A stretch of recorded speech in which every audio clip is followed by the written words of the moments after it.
આજે આપણે બનાવીશું શિયાળા સ્પેશિયલ એક બીજું શાક. શિયાળાની સિઝનમાં દરેક સુરતીના ત્યાં તુવેરના દાણા અને રતાઓનું શાક ચોક્કસથી બનાવવામાં આવતું હોય છે. શિયાળાની સિઝનમાં તમે જ્યારે સુરતમાં કોઈ લગ્ન પ્રસંગમાં જાઓ ત્યારે પણ તમને આ શાક અચૂકથી જોવા મળશે. તો ચાલો આપણે જોઈએ કે સુરતી લીલવા અને રતાઓનું શાક કેવી રીતે બનાવાય. જો તમને મારી રેસીપીના વિડીયો પસંદ આવતા હોય તો વિડીયોને લાઈક અને શેર કરી કિચન ક્રાફ્ટ ચેનલને જરૂરથી સબસ્ક્રાઇબ કરો. મેં અત્યારે 1.5 કપ તુવેરના લીલવા લીધા છે. તમે જે પાપડીના દાણા હોય છે એ પણ લઈ શકો. સુરતમાં જે શાક બનાવવામાં આવે છે એમાં તુવેરના દાણા સાથે પાપડીના દાણાનો પણ ઉપયોગ કરવામાં આવે છે. રતાઉ લીધું છે મેં લગભગ 300 ગ્રામ જેટલું. રતાઉને આપણે છોલી અને પાણીમાં આ રીતે રાખી મૂકીશું એટલે એની જે ચીકાશ છે એ નીકળી જાય. સૌથી પહેલા આપણા તુવેરના જે દાણા છે એને આપણે બાફી લઈશું. તો કુકરમાં આપણે એને ડાયરેક્ટ લગભગ 1/2 કપ જેટલું પાણી નાખી અને બાફી લેવાના છે. 1 થી 1.5 વિસલ આવે ત્યાં સુધી જ આપણે એને પ્રેશર કુક કરીશું. અત્યારે મેં એની અંદર અડધી ચમચી જેટલી ખાંડ નાખી છે. ખાંડ નાખવાથી દાણાનો જે કલર છે એકદમ સરસ રહે છે અને એની અંદર આપણે 1 પિંચ જેટલો ખાવાનો સોડા નાખ્યો છે જેના કારણે કલર એકદમ સરસ ગ્રીન રહેશે. સાથે આપણે એની અંદર થોડું મીઠું ઉમેરી દઈશું સ્વાદ પ્રમાણેનું. મિક્સ કરી લેવાનું છે અને 1 થી 1.5 વિસલ આવે ત્યાં સુધી આપણે એને પ્રેશર કુક કરીશું અથવા તો તમારે એને સ્લો ટુ મીડિયમ ગેસ ઉપર 5 થી 7 મિનિટ માટે પ્રેશર કુક કરવાનું. દાણા બહુ વધારે ઓવરકુક ના થઈ જાય એ વાતનું ધ્યાન રાખવાનું છે. તમે જો આ શાક ખાધું હશે તો એનો જે કલર હોય છે એકદમ સરસ ગ્રીન હોય છે. તો એવું ગ્રીન કલર લાવવા માટે આપણે આ શાક બનાવતી વખતે પાલકનો પણ ઉપયોગ કરીશું. તો જ્યાં સુધી આપણા દાણા પ્રેશર કુક થાય છે ત્યાં સુધી આપણે પાલકની પ્યુરી તૈયાર કરી લઈશું. તો એના માટે મેં એક કડાઈની અંદર પાણી ગરમ કરવા માટે મૂક્યું છે. પાણી એકદમ સરસ ગરમ થઈ જાય એટલે આપણે પાલકને એમાં બ્લાન્ચ કરી લેવાની છે.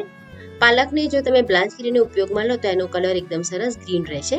બ્લાન્ચ કરવા માટે આપણે પાણીની અંદર અડધી ચમચી જેટલી સાકર એટલે કે ખાંડ ઉમેરવાની છે. 1 પિંચ જેટલો આપણે ખાવાનો સોડા નાખીશું અને 1 પિંચ જેટલું આપણે એની અંદર મીઠું ઉમેરવાનું છે. જો તમે આ રીતે પાલકને પાણીની અંદર બોઇલ કરી લો તો એનો કલર એકદમ સરસ ગ્રીન રહે છે. પાલકને આપણે કુકરમાં નથી બાફવાની. પાણી એકદમ સરસ ઉકળે એટલે એની અંદર સાકર, મીઠું અને થોડો પિંચ જેટલો ખાવાનો સોડા નાખી દેવાનો છે અને 2 થી 3 મિનિટ માટે આપણે એને આ રીતે પાણીમાં ઉકાળી લઈશું અને ત્યાર પછી આપણે એને બહાર કાઢી લેવાની છે. બહાર કાઢીને તરત જ આપણે એને ઠંડા પાણીમાં લઈ લઈશું. ઠંડા પાણીમાં 2 થી 3 મિનિટ રાખ્યા પછી આપણે એને મિક્સર જારની અંદર ગ્રાઇન્ડ કરી લઈશું. તમે જોઈ શકો છો કે પાલકને આપણે બોઇલ કરી લીધી છે તેમ છતાં એનો જે ગ્રીન કલર છે એવો ને એવો છે. તો હવે આપણે એની અંદર જરૂર પ્રમાણેનું પાણી નાખી ગ્રાઇન્ડ કરી લઈશું. પાલકને ગ્રાઇન્ડ કરી લીધા પછી એ જ મિક્સર જારની અંદર આપણે 1/3 કપ જેટલા કાચા શિંગદાણા લેવાના છે. 1/3 કપ મેં અહીંયા આગળ કોપરાનું છીણ લીધું છે. એક નાનો ટુકડો આદુનો લેવાનો છે. આ પેસ્ટનો ઉપયોગ આપણે શાક બનાવવા માટે કરવાનો છે. લીલા મરચા લઈશું. લીલા મરચા તમારે જેટલી તીખાશ જોઈતી હોય એ પ્રમાણે લેવાના. અત્યારે મેં લગભગ 7 થી 8 નંગ લીલા મરચા લીધા છે. આ શાક સ્વાદમાં થોડું તીખું હોય તો વધારે સારું લાગે છે, પણ તમારે જો તીખાશ ઓછી જોઈતી હોય તો તમારે લીલા મરચાની ક્વોન્ટિટી ઓછી કરી દેવાની. લીલું લસણ નાખી દઈશું. અત્યારે મેં અડધો કપ લીલું લસણ લીધું છે.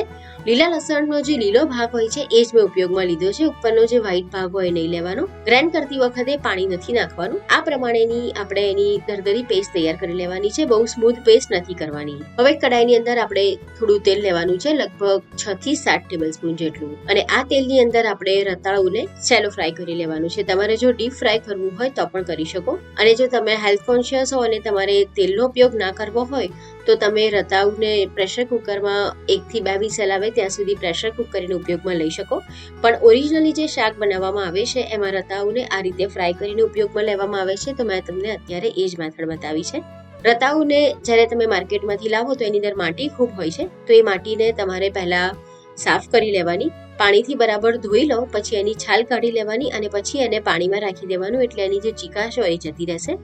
ત્યાર પછી આ રીતના એને આપણે પીસ કરી લેવાના છે અને તેલમાં આપણે એને શેલો ફ્રાય કરી લઈશું.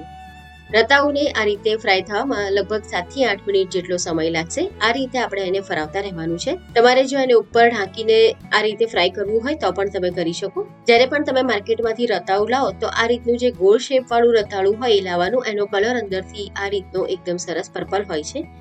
જે લાંબુ રતાળું આવે છે એ સ્વાદમાં બી ઓછું મીઠું હોય છે અને એનો જે કલર હોય છે એ પણ આ રીતનો પર્પલ નથી હોતો. આ રીતે તમારે એને ચપ્પુથી ચેક કરી લેવાનું. હજુ એની અંદર થોડી કચાશ છે તો હજુ આપણે 2 થી 3 મિનિટ માટે એને રહેવા દઈશું. ત્યારે હવે એને હું થોડી વાર માટે ઢાંકી દઉં છું, જેથી જલ્દીથી એ તળાઈ જાય.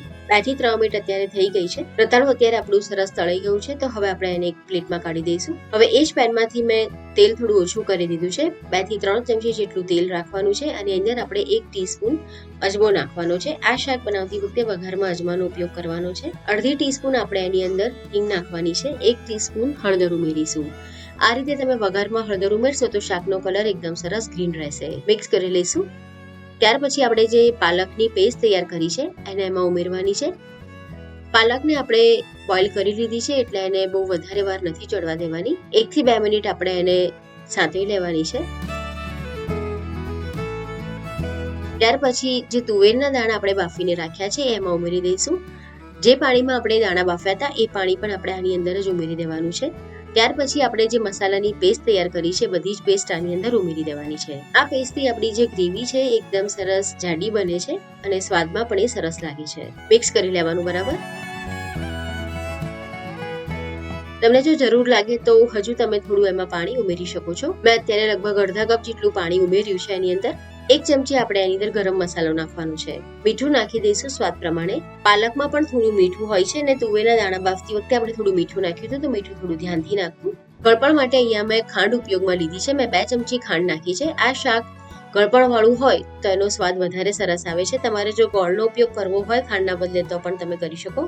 બરાબર મિક્સ કરી અને ગેસની ફ્લેમ સ્લો રાખી આપણે એને 5 થી 7 મિનિટ માટે કૂક થવા દઈશું. ત્યારે આપણે એની અંદર રતાળું પણ ઉમેરી દઈએ છીએ. થોડું રતાળું મેં ગાર્નિશિંગ માટે રાખ્યું છે. 5 થી 7 મિનિટ અત્યારે થઈ ગઈ છે અને શાક અત્યારે આપણું તૈયાર થઈ ગયું છે. તો છેલ્લે આપણે એની અંદર બારીક સમારેલી કોથમીર નાખીશું. ત્યાર પછી ગેસ બંધ કરી દેવાનો છે. તમને જો ગમતું હોય તો તમે આ શાકની અંદર આપણે ઊંધિયાના જે મુઠિયા બનાવીએ છે એ પણ એની અંદર ઉમેરી શકો. મેં અત્યારે નથી નાખ્યા. અત્યારે જે કન્સિસ્ટન્સી છે ઠંડી થયા પછી હજુ થોડી જાડી થશે. ગરમા ગરમ લીલવા અને રતાળુના શાકને આપણે એક સર્વિંગ પ્લેટમાં કાઢી દઈશું.